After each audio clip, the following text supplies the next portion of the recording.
Hello, today I'm going to show you how to check your professor's feedback as well as your originality report when using TurnItIn. And so this is assuming that you've already turned in a work for a TurnItIn assignment and that it has been graded and marked up by your professor and sent back to you. And so in order to reach this, the easiest way to do it is to go to wherever the assignment originally appeared.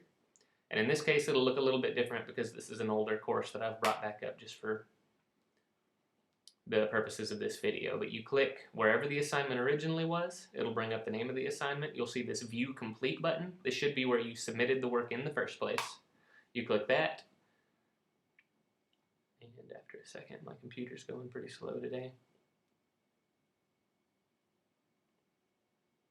Here we go. It'll bring up this page. It'll give you the name of the assignment, any info that your professor has provided, any dates that you may need.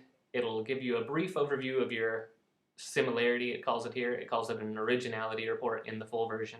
But just at a glance, you can view that, but I'll show you how to look at this in more detail in a second. And so it gives you a color box. I'm not sure what that means.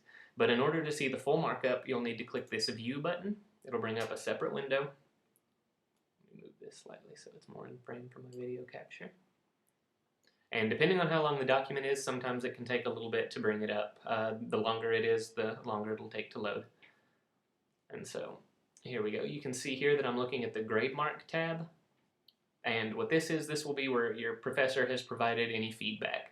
And so your professor or your APA coach or whoever edited or graded your paper, their feedback will appear as these little chat boxes, and you just hover over those to see their comments. This is just an example here.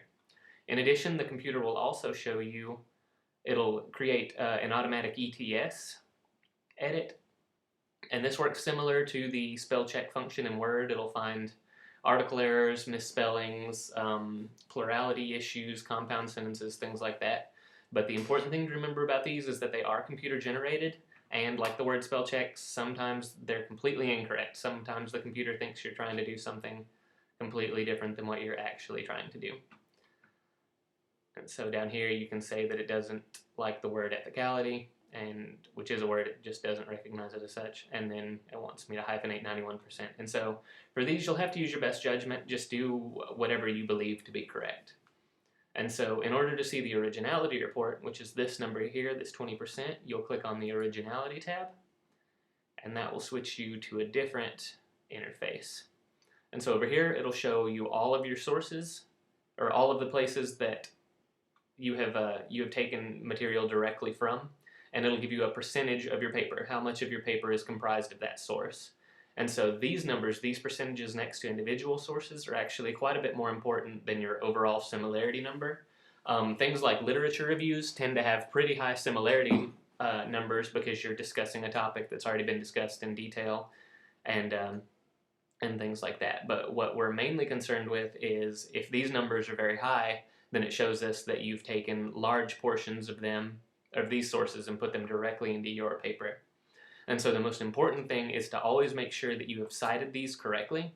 And so for instance, if you use a pretty big block quote, this number will be pretty high. I'm assuming what this ilinkinfo.com probably is. But as long as you cite it correctly, you won't be in trouble. It's only when we find large portions of these, just copy and paste it into your paper with no citations, or if you have other citations within that copy and pasted section, then that turns into a problem. And so if you want a more thorough review of what plagiarism is and how we look for it and what kind of things can be considered plagiarism, you can look at the CNI homepage. We're going to get a plagiarism description up there pretty soon. And so here you can see it's highlighted all of the text that it's found from other documents. And some of this will happen purely by coincidence, like just common phrases will show up here. Any titles of works, as this is right here, will always show up. And then, like I said, any quotes, all of your citations, things like that will show up as being copied from other sources just because other people have used that exact wording. So here's one that all of this was used in someone else's paper. It's not necessarily plagiarized, we just happen to use the same references when talking about the same thing. And so if you have any questions about how to view your TurnItIn results or about plagiarism or anything else regarding APA, you can send me an email at apacoach@angelo.edu, and I'll be happy to help you out. All right, thank you.